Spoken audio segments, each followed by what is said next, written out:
Trump merr një surprizë nga Cristiano Ronaldo gjatë samitit të G7-s. Një moment i pazakontë por plot simbolik ndodhi gjatë samitit të grupit të 7 të G7, kur presidenti i Këshillit Evropian Antonio Costa i dorëzoi presidentit amerikan Donald Trump një fanellë të ekipit kombëtar të Portugalisë me numrin ikonik 7 dhe të firmosur nga vetë Cristiano Ronaldo.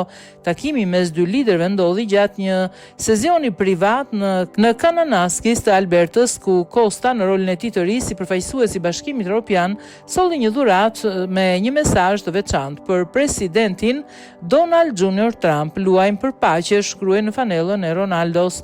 Costa e lexoi me zë të lartë dedikimin përpara se t'ia dorëzonte fanellën Donald Trump, i cili u duki kënaqur me gjestin dhe reagoi me një buzëqeshje duke thënë: "Më pëlqen, luajmë për paqe."